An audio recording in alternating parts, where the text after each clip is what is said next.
kalau teman-teman lihat, eh, teman-teman bisa jadi punya ide dulu, baru mengolah ke data, kemudian cari fundingnya yang bisa support teman-teman.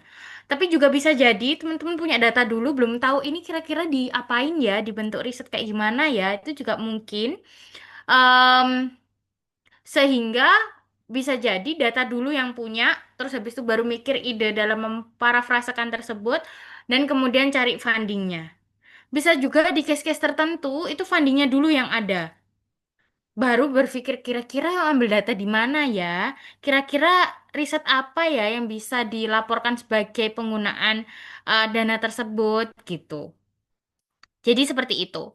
Dalam satu lingkaran ini, um, akan lebih baik. Bahkan menyarankan wajib ada etik untuk mensecure bahwasanya riset yang teman-teman lakukan adalah riset-riset yang kredibel dan ya kredibel dan juga bisa dipertanggungjawabkan. Dalam hal ini dipertanggungjawabkannya bukan hanya soal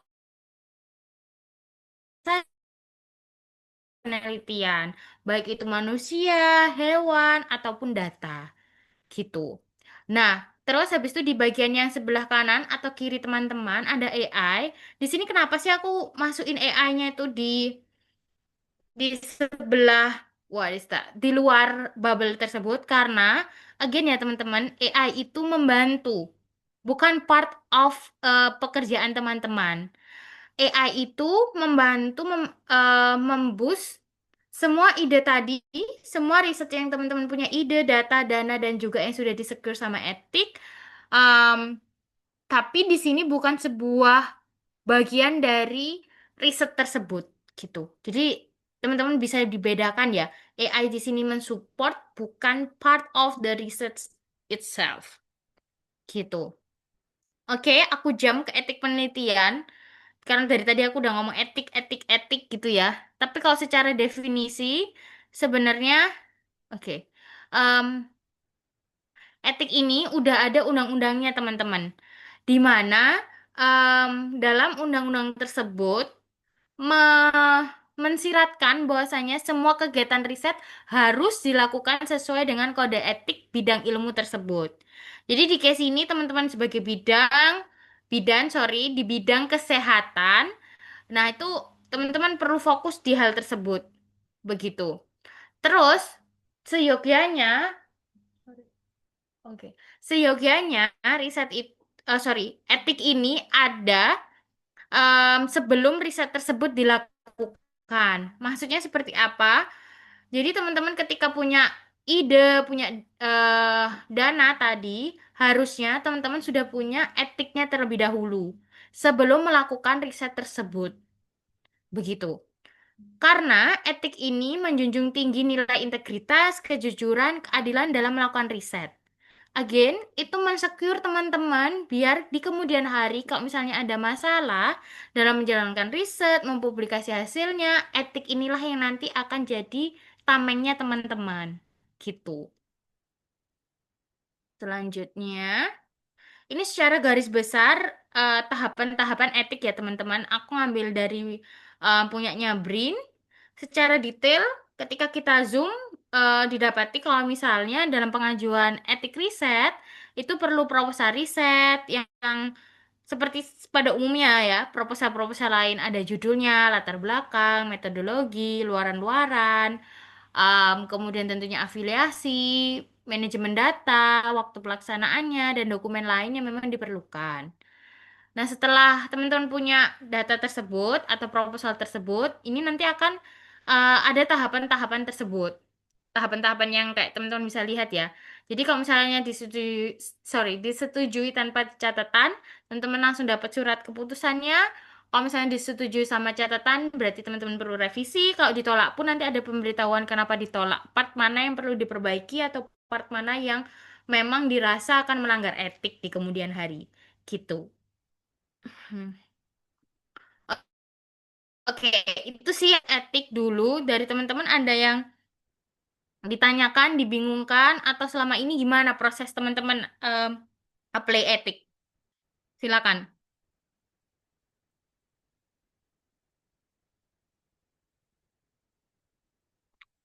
Oke, kalau belum ada, aku lanjutkan ya. Oke, let's try the other one. Oke, selanjutnya kita akan masuk ke area AI. It will be so fun talking about AI, tapi at the same time, teman-teman juga harus um, punya filter gitu ya, cara penggunaan AI. Sebelum aku jelasin satu-satu, aku minta tolong dong teman-teman kan bisa itu kasih coretan-coretan gitu ya, EndNote gitu. Kira-kira AI mana aja yang teman-teman sudah pernah pakai? Kalau aku itu pernahnya ini. Teman-teman boleh dicentang-centang kayak gini. Oke,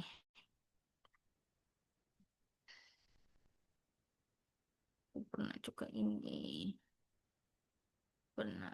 Silakan Mbak Cindy, Mbak Devi, Mbak Diana, dan Mbak Siti. Aku pernah nyobanya ini. Kalau teman-teman yang mana?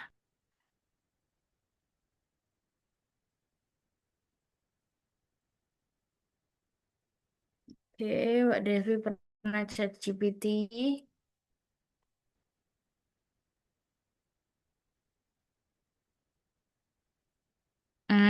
Mendeley, absolutely. Oke. Hmm. Oke, Mbak Diana, jump to the... Oke, chat. Oke, oke, sip. Jadi, seperti yang tadi aku sampaikan ya, AI di sini itu meniru kecerdasan manusia. Di mana jatuhnya teman-teman harus stressing poinnya adalah meniru kecerdasan manusia. Di mana berarti yang paling cerdas manusianya dong, gitu kan, bukan AI-nya gitu. Dan dia juga bisa membantu gitu ya, pengambilan keputusan, logika gitu dan karakteristik kecerdasan lain. Cuman again, di sini stressingnya adalah meniru kecerdasan manusia. Jadi bukan part of better than the other one gitu. Better than manusianya sendiri gitu. Oke. Nah, next. Nah, ini link-linknya nanti teman-teman bakal dapet. Nah, ini let's practice. So, I will open my, yep, this one. Jadi, ini ada satu website yang aku saranin banget buat teman-teman. Namanya Case Space. Teman-teman bisa lihat ya di sini. Oke, so basically, teman-teman klik yang literatur review. Jadi di sini teman-teman so easy buat cara lebih tepatnya membantu teman-teman menyaring kira-kira artikel mana yang perlu teman-teman baca lebih detail selanjutnya. Mungkin Mbak Cindy atau Mbak Devi bisa tulis di chat atau tulis langsung on mic. Kira-kira topik apa yang Mbak berdua lagi pingin cari tahu gitu? Atau topik yang Mbak-Mbak suka?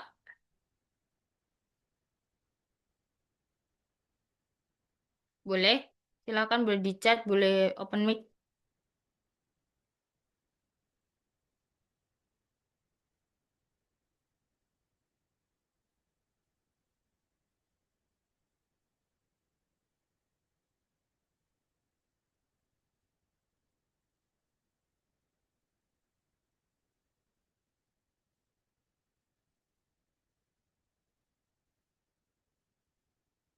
Oke, kita lihat di sini. Oke, kita ambil satu deh dari Mbak Devi ya. Oke, this is cool. Oke. Oke, Mbak Devi, screening resiko kehamilan ya. Aku coba lebih spesifik, misal, sorry, di Indonesia. Oke, udah kayak gini. Ah, iya. Wah, ini kenapa tidak bisa? Kita coba ya. Bentar. Karena udah habis ini kayaknya masa. Kok sky space.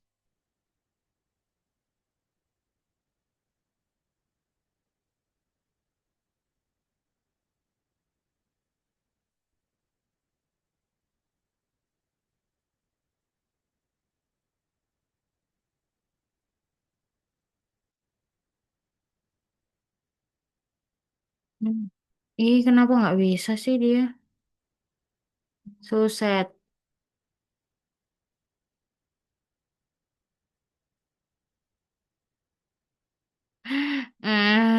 Harus login ternyata guys. Kenapa sekarang dia kok nggak mau ya? Dulu bisa. Oke, so kita pakai saja ChatGPT. Oh, ChatGPT juga nggak bisa lagi. Kita coba join saja ya, pakai login. This.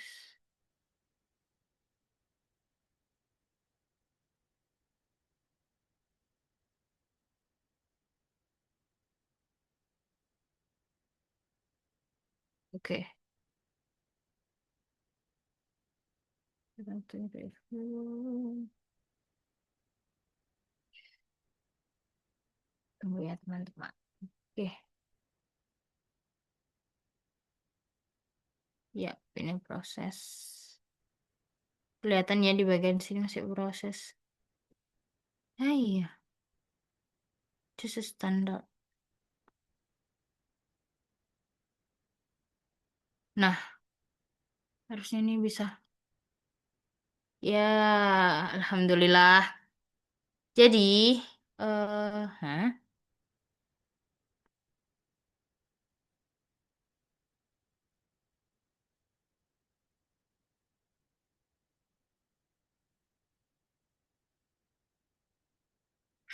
Kenapa ini lama kali nih si internetku? Sinyalnya ya Mbak Aiza. Iya, kayaknya nggak sinyal deh. Ini tiba-tiba aja nih. Kenapa nih pula? Iya, just standard one. You have reached limit three standard research certificate to scan lalalala. Lah, kenapa ente? Ah iya, oke lah. Kita pakai ini, ChatGPT gratis saja ya. Biar teman-teman tahu lah. Aku tuh sebenarnya bukan mau ngasih prompt or something gitu ya teman-teman. Tapi lebih ke bagaimana teman-teman ketika bikin prompt itu sendiri. Jadi let's say screening risiko kehamilan di Indonesia. Oke, ini sudah paling gampang adalah cari 5W1H-nya. Screening risiko kehamilan itu apa? What-nya kan. Indonesia itu adalah where-nya. Nah, when-nya apa? Misal let's say setelah COVID-19. Oke, terus siapa yang lakuin? Tenaga kesehatan, pasiennya, ibu hamilnya, atau siapa? Itu juga ditulis gini resiko kehamilan. Misal aku mau spesifik pada ibu trimester ketiga. De. How-nya apa? Misal screeningnya nih bentuk apa? Kuesioner kah? Atau misalnya di klinik kah? Di puskesmas kah? Gitu. Jadi kuesioner. Jadi, ketika naruh di sini, di ChatGPT atau apapun AI itu, ketika temen, jadi gini, AI itu sama seperti manusia, mereka juga bisa males. Males tuh kayak, ya kan nggak spesifik, aku nggak mau mikir ah, sama AI juga kayak gitu. Jadi ketika teman-teman lebih spesifik lagi memberikan promptnya gitu ya, itu si AI itu bakal juga ngasih jawabannya lebih spesifik gitu. Nggak perlu nggak perlu yang sophisticated atau advance yang kayak harus yang pakai ini ya, pakai please ya, oh harus yang pakai ini. Boleh pakai hal-hal tersebut yang biasanya teman-teman dapat tuh di TikTok atau di Instagram. Tapi yang paling gampang adalah pastikan 5W1H-nya terjawab dengan benar gitu di situ. Jadi contoh yang aku kasih nih, beriku contoh kuesioner bla bla bla bla bla gitu. Nah, ini dia langsung ngasih kuesioner. Why? Karena aku nulis langsung spesifik di sini. Kuesioner screening risiko kehamilan pada trimester 3 di Indonesia setelah COVID-19 gitu. Nah, terus ini juga, ini bukan alat diagnosis dan seterusnya. Jadi spesifik gitu teman-teman. Ketika teman-teman cuman screening resiko kehamilan, that's all. Dia bakal ngasih jawaban yang gamblang banget. Maksudnya kayak so general, nggak ada spesifiknya sama sekali.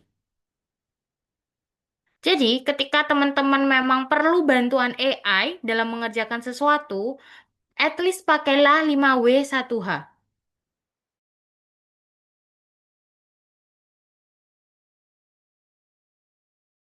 Pengen ngeliatin ini, tapi kok dia nggak bisa ya, so sad.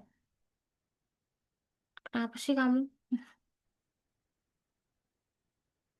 You have reached the limit deep review of the.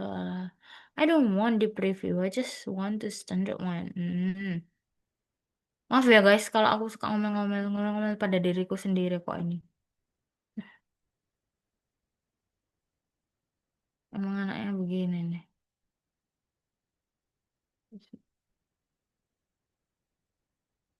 Kan dia lo nggak mau. Mana? Yes, I know that. Ini aku tuh mau ngasih lihat teman-teman gimana sih modelnya di sini.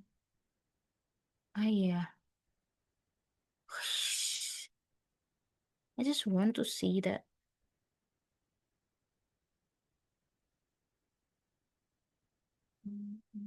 Oke lah. Kalau ini nanti nggak bisa, kita skip aja. Intinya nanti di Sky Space ini yang menyenangkan adalah teman-teman bisa dapat literatur review mana-mana aja yang teman-teman bisa lihat. Ini bisa buka nggak? Kalau ini bisa buka. Ah, yes.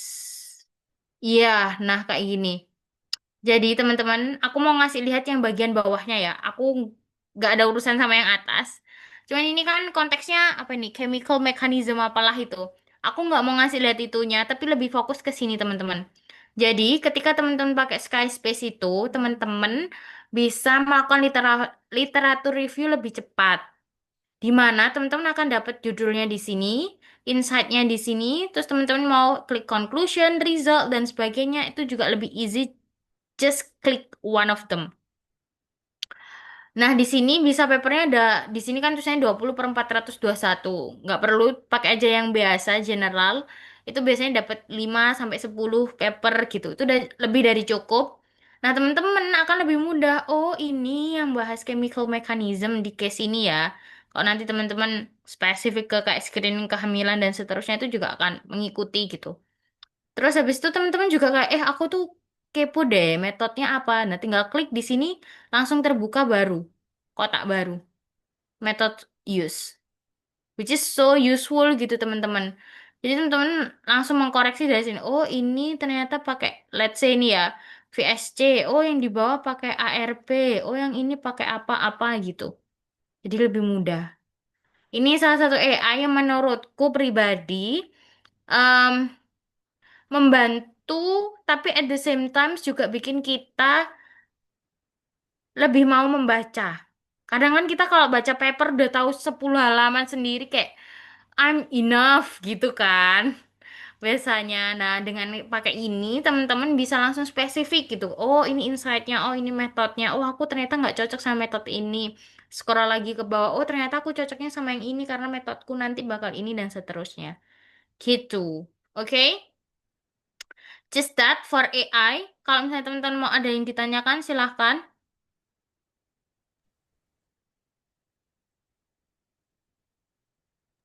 Punten Aman? tuh tadi agak kurang kelihatan distriknya yang mana ya kalau kita mau melihat ke reviewnya tadi. Bagaimana Mbak? Maaf tadi kayaknya suaranya pelan. Ada yang mau bertanya langsung dengan Mbak Iza? Mbak Cindy tadi, tapi Iya, iya. Udah kedengeran tuh. sudah. Tadi apa?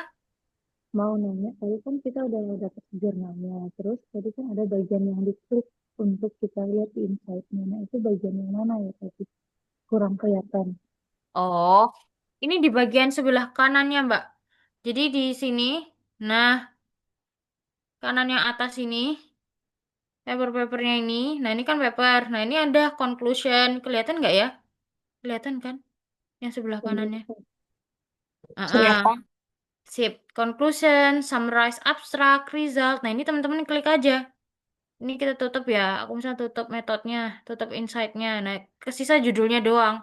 Nah, teman-teman mau apa? Tinggal diklik di sini. Ini bahkan ada show more, which is teman-teman butuh datasetnya, independent variabelnya apa. Ini bisa diklik gitu.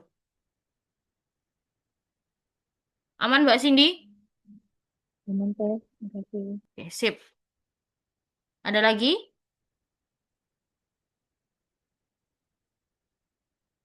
Oke, kalau nggak ada, aku move ya. Oke, I will move to this one. Reference Manager. So, buat Reference Manager ini, em, susah-susah gampang. Susah-susah gampang kenapa? Karena awalnya tuh kayak terasa susah karena teman-teman kayak, ih ini apaan nih? Kenapa harus pakai apps dan sebagainya? But ketika teman-teman udah terbiasa pakainya, it's completely easy. Jadi, reference manager itu sendiri adalah menghasilkan kutipan bibliografi. Atau kalau misalnya teman-teman tahu ya sitasi itu di bagian terakhir. Kadang ada yang ngomong reference manager, reference management software. Ada yang bilang reference manager, ada yang citation manager, bibliography manager. All of them is same. Oke? Nah, di sini yang di sebelah kanan, ya di bagian sini, itu semua model-model reference manager. Kebanyakan orang Indo pas pakainya Mendeley karena itu yang free dan Zotero itu juga mulai hits gitu ya. Dan selanjutnya ada EndNote, tapi biasanya EndNote ini berbayar. But ya, semua itu sebenarnya pada dasarnya sama aja gitu. Terus um, same, let's practice. Jadi kita buka lagi ya Google kita, Google Chrome. Oke, tadi nggak bisa ini dia. Nah, ini aku kasih tahu ke teman-teman. Kalau teman-teman lihat di barku yang sebelah kanan atas ini, ada Grammarly, Small PDF, Google Scholar, dan seterusnya. Fokusnya sama ini ya, Mendeley sama EndNote. Di sini, toolbar ini, tools ini memudahkan teman-teman untuk nge-grab penelitian ini untuk masuk ke Mendeley-nya teman-teman. Jadi ini ketika di sini kita bisa langsung add gitu. Oh, sudah add reference. Ini langsung kita buka ke Mendeley kita, langsung ada di bagian atas. That's one, gitu. Jadi teman-teman nggak usah lagi kayak zaman dulu download PDF-nya, terus masukin satu-satu ke sini. Udah nggak perlu, teman-teman tinggal buka Google Chrome, terus habis itu ngeput yang tadi itu add reference, it's completely fine. Teman-teman udah langsung dapat ini di library teman-teman, gitu. Sampai sini paham nggak atau perlu diulang? Mbak Devi, Mbak Sini, Mbak Siti? Mohon diulang, Mbak Iza. Oh, boleh. Oke. Jadi, buka Google Chrome. Oke, aku udah ada awal ya. Buka Google Chrome nih, aku random aja ya. Midwifery Education Research. Terus kita, let's, oke, press this one. Strategy used by midwife gitu ya. Udah nih, udah kita buka. Kita langsung klik yang bagian ini. Mendeley Web Importer. Kalau di Google Chrome-nya teman-teman belum ada, teman-teman bisa klik gini. Mendeley Web Punten teh, Importer. layarnya nggak pindah, masih di Mendeley. Mbak Iza, maaf, Gimana? belum bergerak share screen-nya. Oh, sorry ya Allah ya Robbi. Punten. Iya, masih Mendeley ya? Iya. Oke. Jadi ini tadi, sorry aku balik lagi ke sini ya. Nah, ini aku random nih cari di Google Midwifery Education Research. Terus aku klik yang Springer ini ya. Udah. Terus habis itu, nah teman-teman tinggal klik Mendeley Web Importer ini di Google Chrome. Tapi kalau misalnya belum ada di Google Chrome-nya teman-teman, teman-teman tinggal searching kayak gini, Mendeley Web Importer Google Chrome. Terus teman-teman bisa klik yang ini, Chrome Web Store. Terus habis itu ekstensi. Ini harusnya di sini nanti ada tulisannya Add to my Chrome gitu. Tinggal diklik. Setelah sudah, nanti teman-teman buka Springer lagi, terus tinggal klik ini yang age. Yap. Nah, tinggal klik yang merah-merah itu tadi, seperti yang aku kasih contoh. Lalu, tunggu sebentar ya, agak proses ini.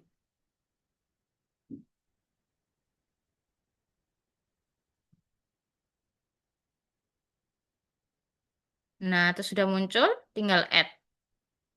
Dan tunggu di sini. Sudah PDF sama referensinya. Teman-teman tinggal buka Mendeley-nya teman-teman. Dan sudah masuk. Gitu. Udah segampang itu masukin referensinya. Setelah sudah, ini kan tadi kan dari proses website, terus ke Mendeley kan. Terus lanjutlah ke sini, ke Word. Kita coba di Word ya. Coba. Kelihatan kan ya Wordku? Terlihat ya. Terlihat, Mbak Iza. Oke, sip, sip. Kok nggak keluar-keluar ini si doi ini.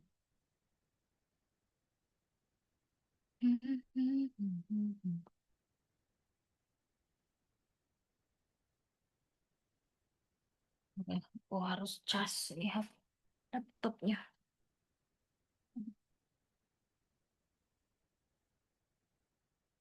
Aduh. Bentar, bentar.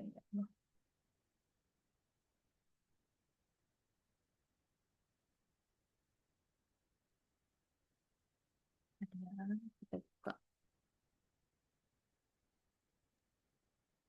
Mbak, maaf, sepertinya suaranya tidak terdengar, Mbak Iza. Hah? Nggak denger tah? Udah kedengeran, Mbak Iza. Iya, ya, sorry, sorry, soalnya habis ngecas. Ini aku buka Wordku. Nah, di Word itu teman-teman. Nah, sama seperti yang tadi ya. Kalau misalnya teman-teman udah punya yang, oke, udah punya yang kayak tadi, Mendeley-nya udah tercantol gitu ya ke Word, itu akan mudah. Tapi kalau belum, teman-teman bisa ini Mendeley site ini di Word-nya teman-teman. Caranya gimana? Sama seperti tadi, download dulu di Google Chrome. Mendeley site gitu. Forward. Terus nanti bakalan langsung ngehubungin gitu.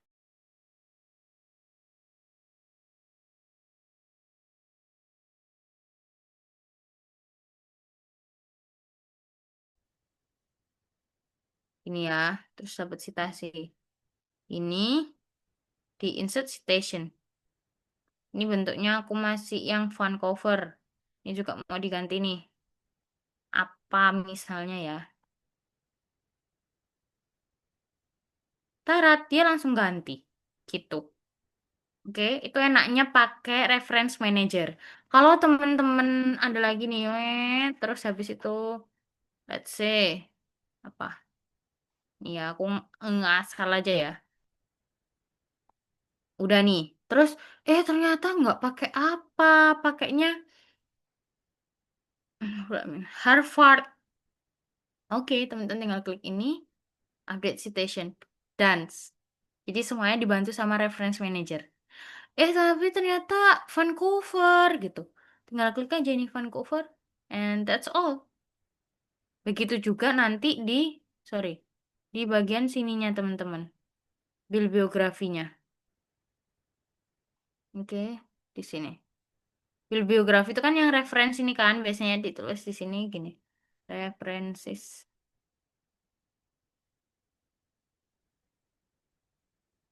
Ini kan. Eh, ternyata pakai apa? Kita tinggal klik, dia akan langsung ngurutin abjadnya sesuai dengan apa. Oke, kita tinggal putar di sini. Update bibliografi. Tarat. Gitu. Oke. Sampai di sini paham nggak Mbak Devi, Mbak Cindy, Mbak Siti? Paham, Mbak Iza? Paham teh. Oke, so easy. Jadi mulai sekarang nggak boleh lagi ada mahasiswa atau bidan-bidan yang pakai citasi manual gitu. Wajib udah harus pakai at least Mendeley lah, yang gratis-gratis ini. Gitu ya. Oke, so the next one is, aku balik lagi ke PPT ku ya. Itu tadi sudah kita ngomongin reference manager dan kita tutup dengan etika peneliti. Wes. Jadi etika peneliti itu nggak harus teman-teman, bukan harus yang kayak oh harus researcher nih kayak Mbak Iza, oh harus orang yang punya publikasi nih kayak Mbak Erni, oh harus orang yang um, tahu metode penelitian kayak Mbak Zalfa yang advance-advance. Bukan yang kayak gitu. Kalian nggak perlu yang kayak gitu. Cukup teman-teman semua yang melakukan dan sedang berpikir kritis terkait banyak hal. Itu juga part of peneliti. Nah, etikanya sebagai peneliti, sebagai orang yang melakukan hal tersebut, teman-teman tuh wajib jujur. Kenapa sih aku kok naruh jujur di nomor satu? Karena teman-teman, apapun hasil datanya, bagaimanapun model datanya, bagaimanapun hasil korelasinya, ya sudah, itu dilaporkan apa adanya. Nggak perlu di markup, nggak perlu diganti-ganti biar jadi korelasinya bagus, nggak perlu diganti sesuai dengan keinginan teman-teman, nggak perlu. It's completely fine gitu dengan hasil penelitian teman-teman. Karena semua hal yang teman-teman lakukan itu harus dilaporkan juga sejujur-jujurnya. Sehingga hal tersebut bisa jadi belajar nggak cuma buat teman-teman, tapi juga buat peneliti yang lain. Kalau teman-teman ingat ketika baca jurnal atau penelitian, di sana kan selalu ada yang setuju dan tidak setuju. Nah, ketika teman-teman mempublikasikan hasil yang sesuai apa adanya, ya itu akan jadi bisa disitasi sama teman-teman yang lain. Oh, ternyata yang ini nggak ada korelasinya nih. Berarti ketika orang bikin discussion, punya teman-teman bisa disitasi. Gitu. Oke, jadi keyword pertama adalah jujur. Keyword kedua adalah berpikir kritis dan logis. Maksudnya di sini adalah berpikir kritis dan logis itu ketika teman-teman melihat sebuah hasil penelitian, itu jangan cuman fokus ke hasilnya doang. Oh, ternyata ini eh ya, ternyata ini nggak berhasil gitu. Udah titik, nggak boleh kayak gitu. Sebagai peneliti, teman-teman wajib harus lihat kayak sisi kanannya gimana, sisi kirinya gimana, sisi baiknya apa, sisi buruknya apa. Ini kenapa kok bisa terjadi? Ini variabel mana yang menyebabkan hal ini terjadi dan seterusnya. Jadi berpikirnya nggak boleh berhenti di satu titik, tapi berusaha coba mencari, kalau cara gampangnya itu seperti membuka buah pisang. Jadi dibuka satu layernya, dibuka layer yang kedua, dibuka layer yang ketiga, dibuka layer keempat. Begitu juga sama penelitian yang nanti teman-teman lakukan. Apapun resultnya, balik lagi ke nomor satu tadi kan. Apapun resultnya, it doesn't matter as long as teman-teman bisa ngambil point of view, oh ternyata ini tuh begini, ternyata yang itu begini, ternyata yang satunya begini, dan seterusnya. Gitu. Oke? Mbak Devi dan Mbak Cindy dan Mbak Siti? Oke. Dan yang terakhir adalah empiris atau evidence base. Boleh teman-teman ngomong apa aja, is completely fine as long as teman-teman tahu apa data yang menyokong apa yang teman-teman bilang dan kira-kira evidence apa yang selama ini sudah ada sebelumnya dan bisa mensupport tanggapan teman-teman gitu. Jadi em, kalau kasarnya nggak cuman omong kosong, tapi benar-benar ada evidence base atau data yang bisa apa bahasa Indonesianya? Tiba-tiba lupa bahasa Indonesia. Mendasari komentar-komentar teman-teman. Gitu sih. Kalau dari aku sih itu aja. Aku sangat feel free buat teman-teman diskusi. Apapun misal kayak, aku dulu tuh pernah nyoba ini Mbak Iza, tapi aku nggak tahu ini kok kenapa ya dulu aku nggak berhasil. Atau misalnya, aku dulu pernah tahu orang melakukan ini, sebenarnya itu boleh nggak sih di etik gitu. Itu juga boleh. Jadi sekarang tanya jawab, aku kembaliin ke Mbak Diana.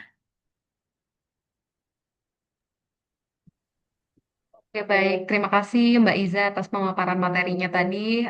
Sangat insightful banget. Banyak sekali yang secara nggak langsung saya juga belajar ya Mbak terkait preference dan AI gitu ya untuk memudahkan kita untuk riset seperti itu. Nah, baik kita beri kesempatan kepada Mbak Cindy, Mbak Devi dan Mbak Fadilah, Fadhilah dan Mbak Siti Nurhajar untuk bisa diskusi langsung dengan Mbak Iza. Seperti yang tadi disampaikan oleh Mbak Iza, ini sesi diskusi. Jadi kalau misalkan semisal nih ada pengalaman sebelumnya yang mau disampaikan gitu ya, mau diskusi dengan Mbak Iza, dipersilakan.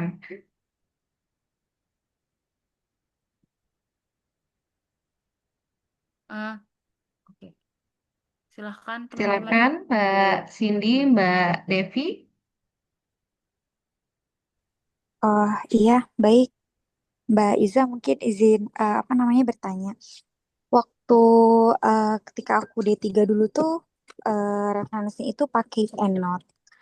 Nah, Hmm, di terus kemarin di S1 tapi nggak baru tahu juga dari Mbak Iza tadi yang apa namanya kita bisa mengutip langsung dari Chrome-nya itu aku baru tahu sekarang. Jadi terima kasih banyak Mbak Iza untuk ilmunya.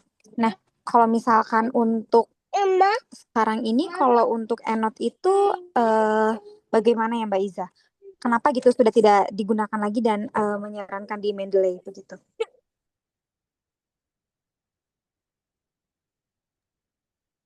Oke. Itu saja mungkin Mbak Hmm. Iza pertanyaannya. Terima kasih.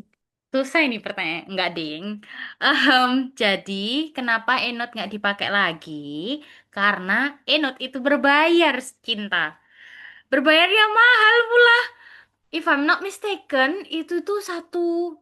Sebenarnya, kalau to be honest ya teman-teman, kalau dari kacamataku, ketika Alhamdulillah Allah kasih rezeki sekolah di sini, aku menyadari sebenarnya Enot itu murah. 1 juta, ya 1 juta sekian, around to 2 juta, hampir 2 juta deh, atau 1,5 juta ya segitu per tahun, bukan per bulan. Sebenarnya itu murah, tapi yang salah adalah mata uang rupiah kita yang melemah gitu.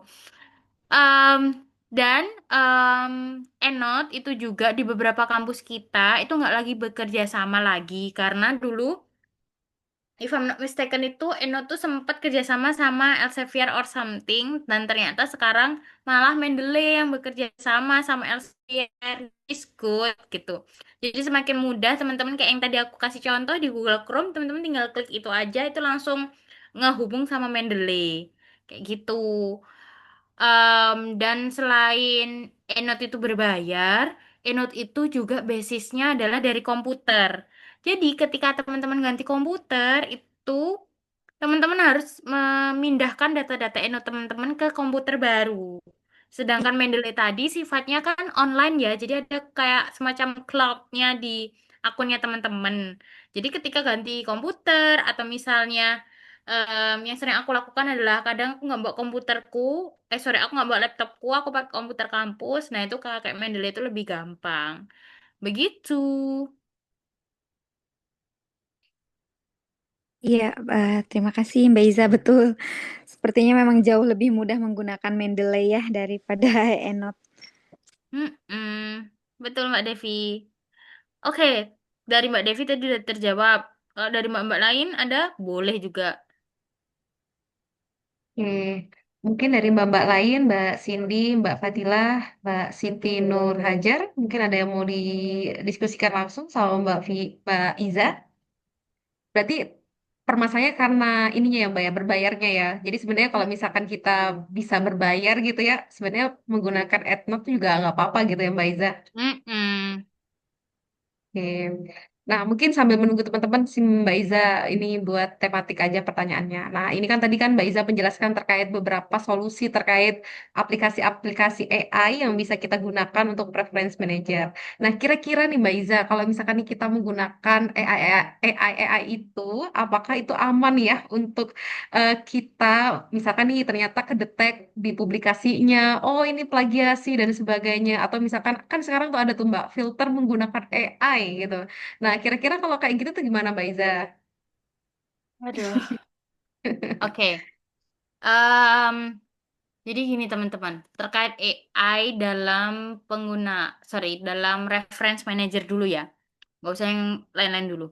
Jadi sebenarnya aku juga baru tahu ketika diberitahu temanku. Ketika teman-teman pakai reference, sorry, ketika minta AI kayak, tolong buatin juga ya kalian sama reference manajernya dan something gitu.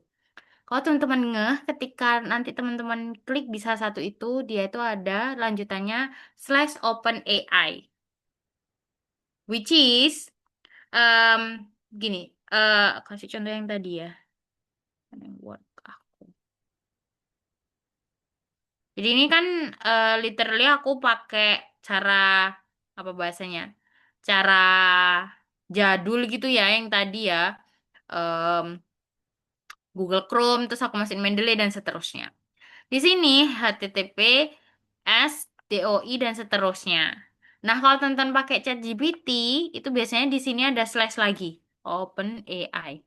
Dan itu nggak bisa dihilangin, gitu. Dan kalau case-nya seperti dosen-dosen yang teliti dan seterusnya itu bakal kedetek banget. Jadi kayak mudah kedetek gitu. Itu pertama. Terus kedua, biasanya juga AI itu ngasih plausible ya reference. Di mana ketika diklik nggak ada apa-apanya, nggak menuju kemana-mana. Bahkan teman-teman ketika coba cari judulnya, lah kok ini bukan, lah kok ini beda gitu. Dan juga seperti yang teman-teman tahu kan, kadang kan AI, let's say satu dokumen tuh, dia tuh harusnya ini adalah autornya, tapi AI-nya nggak ngerti kalau ini autor karena dia nggak bisa baca kan. Dia kan hanya nge-screening dokumen kan. Nah, hal tersebut dia masukin si, let's say, editornya jadi autor. Nah, kan jadi salah gitu. Itu yang perlu teman-teman hati-hati ya ketika pakai AI dan apalagi reference-nya gitu. Kalau aku pribadi sarannya, kalau teman-teman memang butuh AI, pakai aja buat kayak ngeparafrase atau misalnya paling gampang adalah ngecek grammar teman-teman gitu. Itu will be so good for teman-teman. Tapi kalau sudah sampai kayak minta bantuan dia, bantu pikir dan seterusnya itu akan agak tricky. Gitu sih. Itu silakan. Sama ini sih. Mungkin kalau misalnya sekarang pun teman-teman belum punya pertanyaan, it's completely fine. Nanti bisa disampaikan ke Mbak Diana atau ke CP-CP yang lain, kontak person yang lain. Kalau misalnya ada pertanyaan ketika misal tiba-tiba ngerjain riset, terus Mendeley-nya nggak bisa, atau kok tiba-tiba ini aneh ya AI-nya gitu, ini bahaya nggak ya gitu. Random question apapun boleh banget ditanyain ke aku atau lewat CP juga boleh. Kalau misalnya nggak punya kontakku, kontak aja di Instagram. Bocah Gen Z ini suka buka Instagram kan, jadi aku akan balas secepat yang aku bisa gitu. Itu tadi yang masalah scientific body sih. Itu. Silakan Mbak Diana. Ya, makasih Mbak Iza. Jadi saya tahu triknya juga ya Mbak buat saya pribadi gitu. Jadi kalau misalkan ada kedetek di Mendeley itu sebenarnya bisa nggak bisa kita hapus gitu ya Mbak ya untuk Ya. biar nggak kedetek terlalu banyak gitu. Karena sejauh ini Mbak, kayaknya tuh memang banyak sekali kemudahan dari AI yang lama-lama membuat kita tuh semakin nyaman gitu kan. Jadi ya udah pakai AI aja, ya udah semua serba AI gitu kan. Nah ternyata sebenarnya tuh juga harus diperhatikan juga buat teman-teman gitu ya Mbak. Jadi harus pintar-pintar Hmm. memilah gitu ya yang memang perlu perlu bantuan AI dan sebagainya. Nah, Mbak Cindy, Mbak Fadila, Mbak Siti Nurhajar, mungkin ada yang mau didiskusikan dengan Mbak Iza. Silahkan Mbak bebas, misalkan nih ada yang mau ditanyakan terkait hal lain, tapi lingkupnya saintifik ya, terkait riset gitu ya. Mungkin ada yang mau disampaikan, mau didiskusikan, silahkan. Atau sekarang lagi rencana mau bikin riset apa gitu, Hmm. berarti kedetek nggak Mbak kalau diturnitin gitu ya, kalau kita pakai AI gitu ya? Ada loh Turnitin ya. Jadi sebenarnya aku sudah muak dengan Turnitin guys. Hahaha. Jadi ini aku buka sebentar lah. Ini kok. Semoga masih bisa ya. Sorry sorry. Dan ini Jadi, Mbak juga mau menambahkan, kalau misalkan nih kita nih mau publikasi jurnal gitu ya di beberapa hmm, tempat publikasi, nah kiranya itu apakah kalau misalkan nih kita menggunakan AI ternyata apakah ada filter atau ketentuan khusus gitu yang mungkin Mbak Iza ketahui, kalau ternyata itu ada kayak syarat-syarat tidak boleh AI, tidak boleh ini dan tidak boleh itu mungkin Mbak Iza? ya, jadi sambil ini nunggu kebuka ya. Ini pakai kode nggak? Aduh, mager lagi kalau pakai kode. Jadi ini website kampusku. Jadi kalau aku ngumpulin tugas dan segala macam itu di sini. Kita dulu mikirnya ketika S1, ini aku bahas sedikit ya masa Turnitin. Ketika dulu S1 kita mikirnya kan nggak cuma S1 sih. Intinya pas dulu-dulu kita mikirnya adalah Turnitin tuh nggak boleh lebih dari 15%. Karena kalau lebih 15% itu kenapa, kenapa, kenapa gitu. Terus ini qadarullah aku datang ke kampus ini gitu ya. Terus habis itu semua tugasnya pakai Turnitin. Nggak ada satupun yang nggak pakai Turnitin. Oke. So terlihat nggak ya di sini? Aku lupa lagi. Ah, ini deh. Tonton bisa lihat nih di sini. Turnitinku berapa? Nah, ini dia. Harusnya ini Turnitin deh.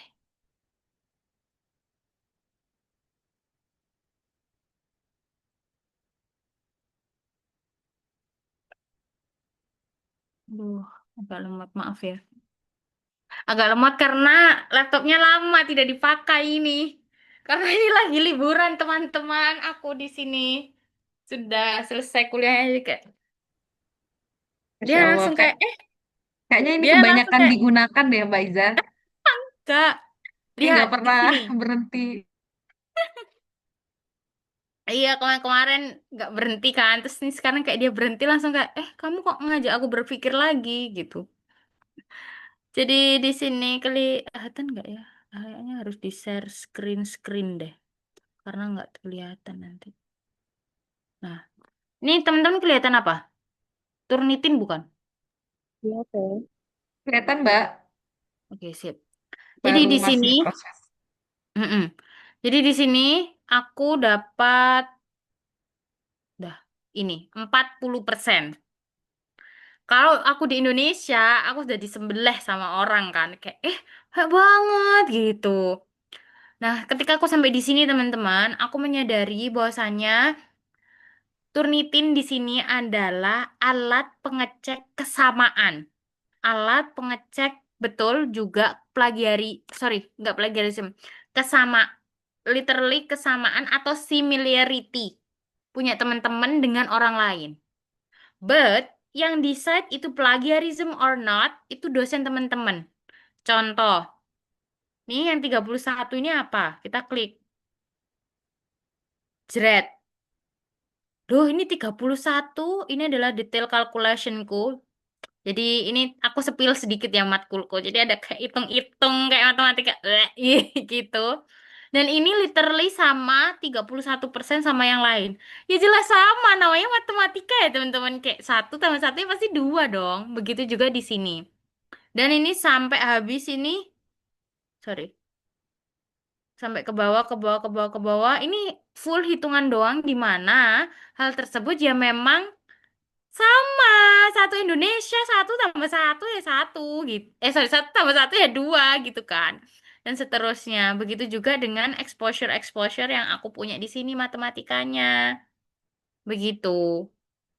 Nah, apakah aku yang dapat 31 ini dosenku ngasih aku warning bahwasanya aku plagiarism? Enggak. Karena ini memang bukan plagiarism. Exactly aku menulis apa yang sedang aku kerjakan gitu.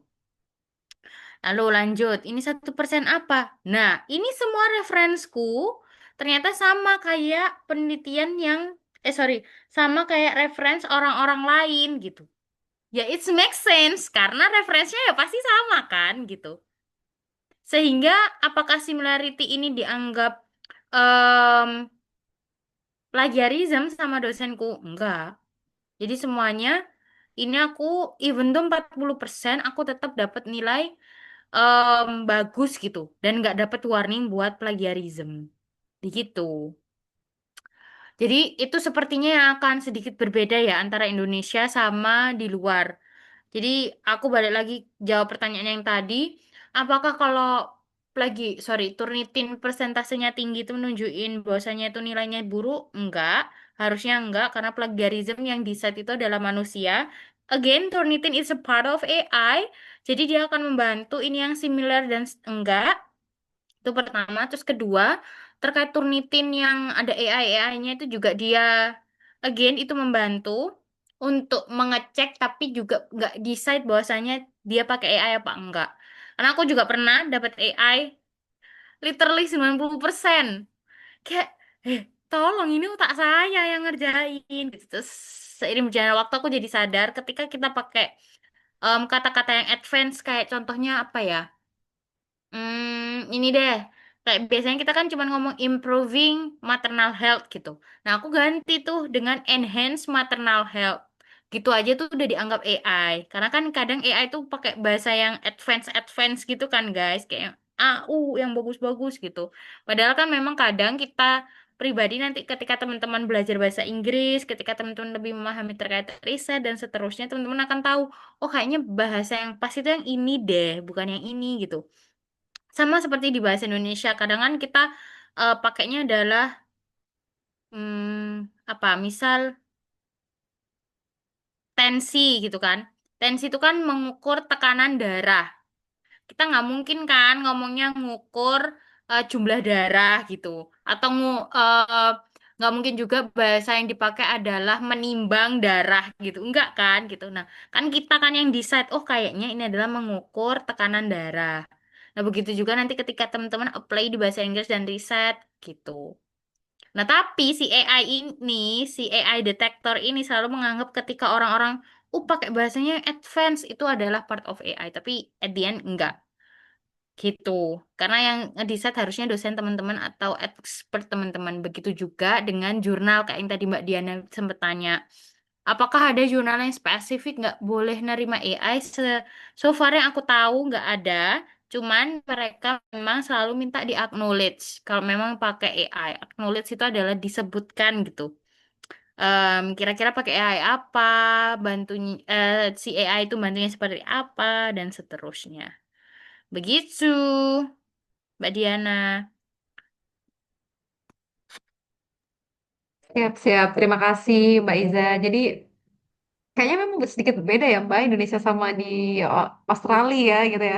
Kalau di Indonesia tuh kayak saya rasa itu udah 25% Turnitin tuh udah langsung kayak, ini plagiarism gitu kan. Itu berdasarkan pengalaman saya sih Mbak. Tapi benar juga sih Mbak kalau dipikir-pikir, kayaknya memang itu kan kalau di Turnitin emang ngeceknya kan kesamaan gitu ya. Jadi memang eh, ya Hmm, sedikit berbeda Indonesia dan dari Australia yang memang kita nanti harus perbaiki ya Mbak untuk generasi muda ini. Oke, mungkin Ya Allah, sampai Bismillah. iya biar tidak mudah ngejudge gitu ya Mbak. Memang harus dibaca terlebih dahulu. Baik Mbak, saya beri kesempatan lagi Mbak Cindy, Mbak Fadila atau Mbak Siti Nurhajar. Mungkin ada yang mau didiskusikan langsung dengan Mbak Iza.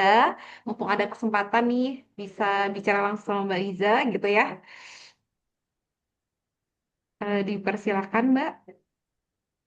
Ada yang mungkin dibingungkan, mungkin terkait etik penelitian tadi yang sudah disampaikan oleh Mbak Iza gitu kan.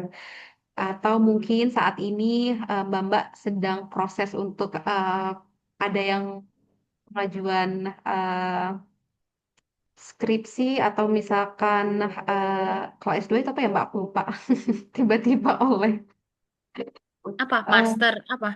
Tesis. pengajuan Oh, tesis. Nah, ada tesis. yang Mm-mm. lagi bikin tesis gitu ya. Mungkin ada yang mau Ya, disampaikan gitu, mau didiskusikan dengan Mbak Iza. Eh, Silakan, mumpung ada kesempatan sebelum kita akhiri di sesi diskusi sore hari ini. ya. Baik, mungkin kalau untuk saat ini mungkin masih belum ini ya karena kebetulan saya dengan Teh Cindy ini di semester 1 gitu.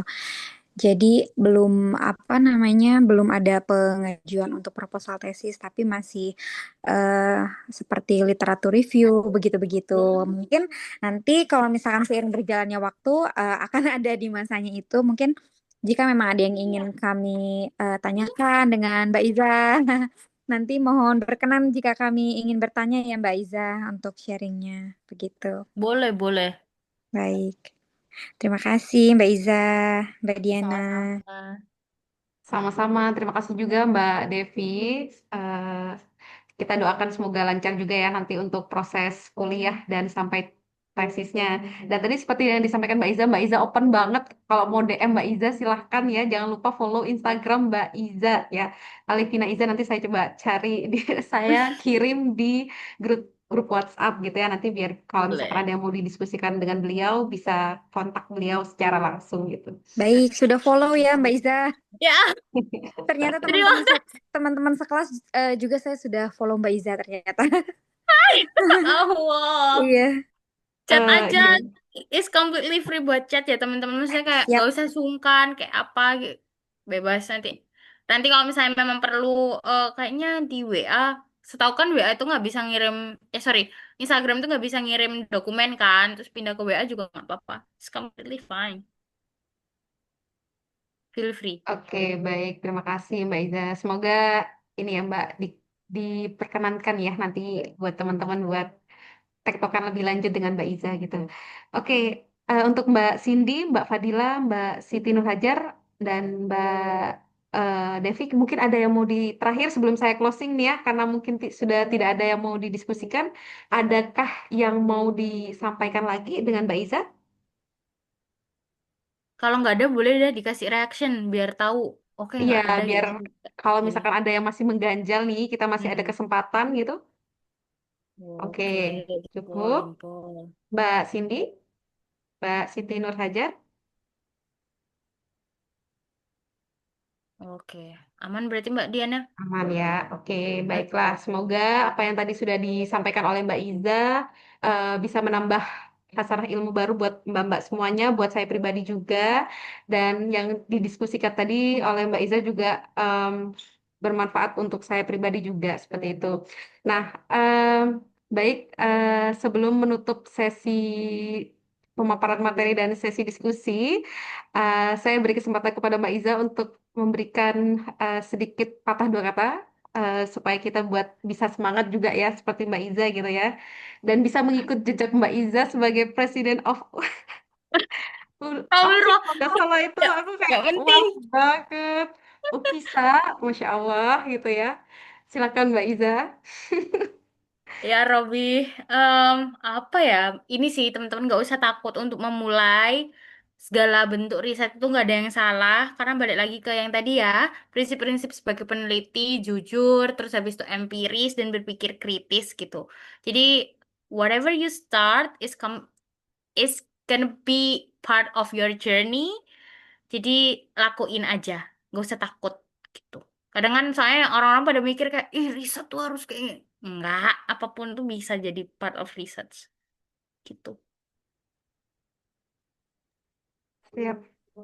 Coba dulu ya Mbak ya coba aja dulu Iya. gitu ya karena mencoba itu Mm-mm. memang lebih berat sih memang saya akui juga. Betul.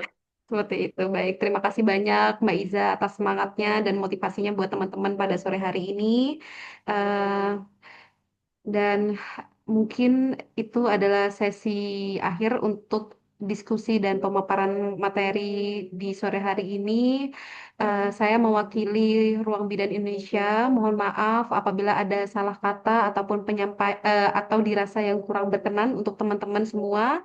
Dan saya ucapkan terima kasih banyak untuk Mbak Iza sudah meluangkan waktunya berbagi dengan saya pribadi, dengan teman-teman semuanya pada sore hari ini. Terima kasih banyak Mbak Iza dan selamat menjalankan aktivitas kembali di Australia Mbak.